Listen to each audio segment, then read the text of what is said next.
Hello Radha स्वामी family, कैसे हैं आप सब। उम्मीद करती हूँ आप ठीक होंगे। चैनल को लाइक करें, सब्सक्राइब करें और कमेंट करें। आपके चैनल पर आपका बहुत बहुत स्वागत है। और आपको वीडियो पूरी देखनी है, शेयर भी करनी है, ये आपका काम है।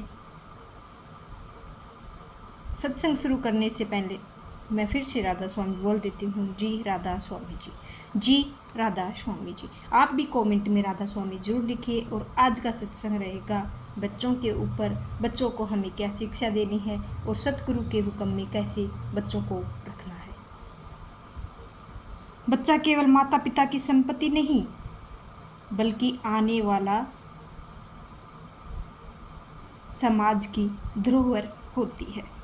जब सतगुरु जीवन गहरे रहस्यों की खोजा और उन्होंने पाया कि मनुष्य जैसा वातावरण दिखता है वैसा ही बनता है।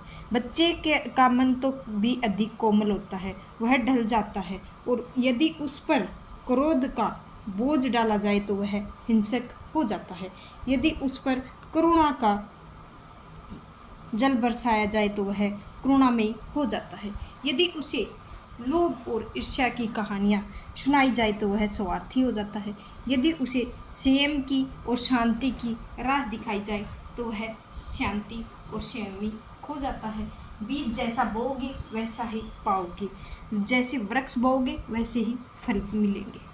तो उसी के आधार पर सतगुरु जी ने बताया है बच्चे को कैसे हमें संवारना है, कैसे हमें लेके चलना है और कैसे हमें कोशिश करनी है कि बच्चे को हम कितना अच्छे से आगे बढ़ा सकें। और माता पिता अपनी बेचैनी ही नहीं संभाल पाते, वो कंपन बच्चे को, और बच्चे शब्दों में से कम और वातावरण से अधिक सीखता है। अगर माता पिता दिन रात मोबाइल फ़ोन पर लगे रहते हैं, टीवी का हिंसक या लोभ की छवियाँ देखें तो बच्चा यह सब भीतर उतार लेता है। तो सतगुरु ने सिखाया है शिक्षा का मूल उद्देश्य मन को निर्मल करना। लेकिन आधुनिक समाज में शिक्षा केवल अंकों और अंकों की दौड़ बदल चुकी है। इसीलिए बच्चा धीरे धीरे करुणा दया दूर हो रही है और बच्चा भीतर से शांति खो देता है और वह बिगड़नी शुरू हो जाती है। बिगड़ने का मतलब है मार्ग से हट जाना, दिशा को भटक जाना। यह भटकावा होता है जब बच्चे की जिज्ञासा को दाब दिया जाता है। तो महात्मा सतगुरु जी ने कहा है कि प्रश्न करना है कि ज्ञान के द्वार है, लेकिन हम बच्चों को प्रश्नों को डांट कर चुप करा देते हैं और फिर सोचते हैं कि बच्चा क्यों बिगड़ गया है। बिगड़ने का कारण घर से ही शुरू होता है। आज के युग में बच्चे इंटरनेट, सोशल मीडिया को भी प्रभावित हो रहे हैं। ऐसे दृश्य और विचार भी मिलते हैं जो उन्हें भटकाने का रास्ता दिखा देते हैं। लेकिन असली प्रश्न तो यह उठता है कि उन्हें मजबूत बनाया जाए, किसी नकारात्मक प्रभाव से बचाया जा सके। तो सतगुरु जी ने यही सिखाया है कि सबसे पहले अपने मन को साधो और फिर बच्चे को साधो। अगर घर में माँ बाप दिन रात असंतोष है, क्रोध से, शिकायत से भरे हुए हैं, तो बच्चा उसी संस्कार को लेगा। बिगड़ने का पहला कारण हमारा ही होता है। घर में वातावरण बिगड़ा हुआ है। दूसरा कारण यह है कि हमने बच्चों को वस्तुओं को आध्यात्मिक मोह सिखा दिया है। खिलौनों से लेकर मोबाइल तक कुछ इतनी आसानी से मिल जाते हैं कि बच्चे मन तृप्त नहीं होता है। वह अधिक चाहता है, जब उसे अधिक नहीं मिलता है तो वो विरोध करता है। तो सतगुरु जी ने सिखाया है कि तृष्णा का दुख का मूल कारण यही है कि आज का बच्चा इसी तृष्णा में डूबा रहता है। तीसरा कारण यह है कि हम बच्चों को केवल उपदेश देते हैं लेकिन आचरण नहीं सिखाते हैं। माता पिता कहते हैं कि झूठ मत बोलो, स्वयं ही झूठ बोलते हैं, तो बच्चा झूठ बोलना जरूर सीखेगा। यदि कहते हैं हम गाली मत दो तो स्वयं गाली देंगे तो बच्चा गाली ही सीखेगा। तो सतगुरु जी ने यही उपदेश दिया है कि मूल्य यह नहीं कि बच्चा क्या सीख रहा है, मूल्य यह है कि हम माता पिता क्या सिखा रहे हैं। बच्चा बिगड़ता है क्योंकि वह देखता है जब बड़े को कह रहे हैं तो कुछ कर रहे हैं। तो आधुनिक युग में एक समस्या खड़ी हो गई है कि वह है जो भाग दौड़, हर कोई जल्दी में रहता है।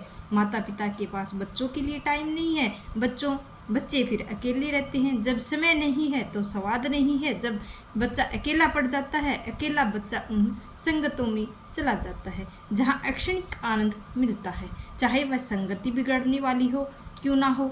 महात्मा श्री सतगुरु जी ने समझाया है कि संगत मनुष्य की गढ़ती भी है, बिगाड़ती भी है, गढ़ती भी है। यदि बच्चों को सही संगति मिल गई तो वह खिल उठेंगे, अगर गलत संगति मिल गई तो वो बिखर जाएंगे। तो आजकल बच्चे जो बिगड़ रहे हैं, एक कारण यह भी है कि हमने मौन मूल्य नहीं सिखाया है। तो सतगुरु जी ने समझाया है कि लेकिन जब आज बच्चा शोर में जी रहा है, टीवी की शोर, मोबाइल की शोर, बाहर की दुनिया का शोर, इस शोर में उसका भीतरी स्वर दबा दिया गया है। जब भीतरी स्वर दबा दिया जाता है तो बच्चा अपनी ही राह को खो देता है और बिगड़ना वहीं से शुरू होता है। इसलिए यदि हम सचमुच में बच्चों को संवारना चाहते हैं तो यह ज़रूर सुनी और बच्चों को ये बातें ध्यान से सुनाते रहें और आदेश देते रहें कि विद्रोह करते हैं। महात्मा सतगुरु जी ने कहा है, दया, करुणा और हृदय जीता जा सकता है। बच्चों का मन वैसा ही है, यदि आप उन्हें कठोरता से दबाएंगे तो दबेंगे नहीं, टूटेंगे नहीं और भटकेंगे। लेकिन मार्ग दिखाने का, स्वयं समझाने का कौन सा रास्ता सही है? आधुनिक युग में बच्चों को बिगड़ने से रोकने के लिए एक उपाय है। महात्मा श्री सतगुरु जी ने सीख दी है कि घरों में उतरें, स्वयं का वातावरण बनाएं, करुणा शिक्षा दें, अपने जीवन की शैली का ऐसा बनाएं कि बच्चा उससे प्रेरित हो और बच्चे बिगड़ते नहीं हैं। अगर बच्चा बिगड़ने की है तो उसे रोकें, उसे ठपकें, उसे राह दिखाएं, चाहे हमको मार ही क्यों मारनी पड़े। जब भी है बच्चा बिगड़ने की कोशिश कर रहा है, उसी टाइम उस बच्चे को अच्छे से पकड़े और अच्छे से पूरा ध्यान दें। बच्चा वही देखता है जो हम जीते हैं, देखते हैं, करते हैं। तो प्रेरणा यही मिलती है। यदि उत्तर कि बच्चे क्यों बिगड़ते हैं, जब हमें आगे भागों में इसी गहराई से विस्तार किया गया है कि हमें कथाओं में आधुनिक समाज में उदाहरण से समझाएंगे कि बच्चे बिगड़े हुए कैसे रोक सकते हैं। तो बच्चा कैसे खुले हुए फूल की तरह खिल सकता है, बिगड़ते हुए क्यों नहीं। प्रश्न पहला तो यह उठता है कि समझाने की जगह केवल नियंत्रण करना चाहते हैं, क्योंकि बुद्ध ने और सतगुरु जी ने यही कहा है कि प्रयास करोगे तो अत्यधिक विरोध करोगे, क्योंकि बच्चे को समझने की कोशिश स्वयं बदला जा सकता है। बच्चा कोमल मन है, उसके भीतर अहंकार पका हुआ है। यदि उसे प्रेम से और धैर्य से समझाया जाए तो ग्रहण कर सकता है, लेकिन कठोरता से थोप दिया जाए तो वह नहीं करेगा, विद्रोह करने लगेगा। आज के आधुनिक का, आज के समाज का माता पिता बच्चों से यही करते हैं, पढ़ाई करो, मेहनत करो, सफल बनो। लेकिन जब माता पिता दिन रात चिंता में डूबे रहते हैं, जीवन में संतुष्टि नहीं होती है, बच्चा पूछता है पढ़ाई और सफलता का क्या भेद होगा। यदि स्वयं प्रसन्न नहीं है तो क्यों तुम्हारे मार्ग पर। तो इसीलिए समझाया है, अगर बच्चा धैर्य से, प्यार से नहीं मान रहा है तो हमें डांटना भी पड़ेगा, फटकारना भी पड़ेगा, मारने की भी नौबत आ जाती है। तो हमको बच्चे को धीरे धीरे उस वातावरण में लाना है जैसा हमारा वातावरण है।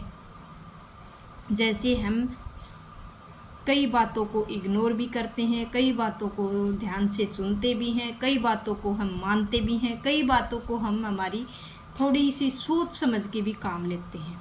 तो इसी कारण से हमें बच्चों को वातावरण में लाना है और बच्चों को हमारी उपेक्षाएं बढ़ती जा रही हैं। जब हम चाहते हैं बच्चा डॉक्टर बने, इंजीनियर बने, तो बड़ा अधिकारी बने, तो लेकिन यह जब देखते हैं उनकी प्रवृत्ति किस ओर है, तो जीवन यह सिखा रहा है कि प्रत्येक मनुष्य अद्वितीय है, किसी की तुलना किसी से नहीं की जा सकती है। हमें अपने बच्चों की तुलना किसी से नहीं करनी है। हमें ऐसा सोचना है कि हमारे बच्चों से कोई तुलना करे, भाई वैसा बन के दिखाओ जैसे आपके बच्चे हैं। तो हमको दूसरों बच्चों की तरह नहीं बनाना है, हमको ऐसा बनाना है कि हमारे बच्चों से दूसरे बच्चे सीखें, अच्छे बच्चे बने और आत्मविश्वासी बने और नकारात्मक सोच में ना डूबा रहें। इसीलिए बल्कि आत्मविश्वास को हमें जीतना है, आगे बढ़ाना है। यही समाज से बिगड़ने के लिए एक उपाय है। आधुनिक युग में तुलना की बड़ाई छोड़ के हमको अपने बच्चे को औरों की तुलना करें, ऐसा बनाना है। हम क्यों पीछे रह रहे हैं? क्योंकि उतना पीछे नहीं रहना चाहिए। जब यह भावना गहरी हो जाती है कि वह अवसाद है या विरोध की ओर बढ़ रहा है, तो उसको अच्छे से समझाना है। अग्नि ईर्ष्या के समान जो सबसे पहले जलती है, उसी में आज बच्चों के भीतर यही ईर्ष्या पनप रही है, उसी को जलाना है। तुलना के बीज हैं जो वो बो रहे हैं, उन्हीं को हमें ख़त्म करना है। हमें आगे बढ़ाना है, अच्छी उन्नति करनी है और अच्छे हमें शिक्षा देनी है। बच्चे को आगे बढ़ाने के लिए हमें मेहनत भी करनी है और बच्चे को भी साथ में मेहनत करनी पड़ती है। तो दोनों का सहयोग होगा तो हमारा बच्चा भी अच्छा रहेगा, माँ बाप भी अच्छे रहेंगे। और हम किसी से गुस्सा करेंगे तो हमारा शरीर नुकसान होगा और बच्चों का भी नुकसान होगा। इसी से है, अगर प्यार से मानते हैं तो मनाओ, अगर नहीं मानते हैं तो फिर लास्ट तो पता ही है आपको, धीरे धीरे से ढालना पड़ेगा। एकदम तो कोई चीज़ हो ही नहीं सकती है। धीरे धीरे बच्चे को वातावरण में लाओ, समझाओ। ऐसे नहीं तो 1-2 बार पिटाइयाँ भी होती हैं। ऐसे नहीं मानते हैं तो और भी बहुत ज़्यादा उपाय होते हैं जो आप समझते हो। तो बच्चे को ज़्यादातर तो हमें नरमता और सोच समझ के आगे बढ़ाना है, ताकि बच्चा भी समझ सके कि हम कितना ठंडे दिमाग से उसको हैंडल कर रहे हैं। और बच्चे को भी पता होना चाहिए कि माँ बाप हमारे लिए कितनी कोशिश कर रहे हैं। इसीलिए आज का सत्संग यही था, बच्चे को बिगड़ने से पहले संभाला जाए और उसको लाड प्यार की बजाय उसे समझाया जाए, या फिर उसको सज़ा देकर भी हम कर सकते हैं। ऐसे नहीं मानते हैं कई बच्चे, उनको सज़ा भी देनी पड़ सकती है। इसीलिए आज का सत्संग इतना ही था। राधा स्वामी जी। राधा स्वामी जी।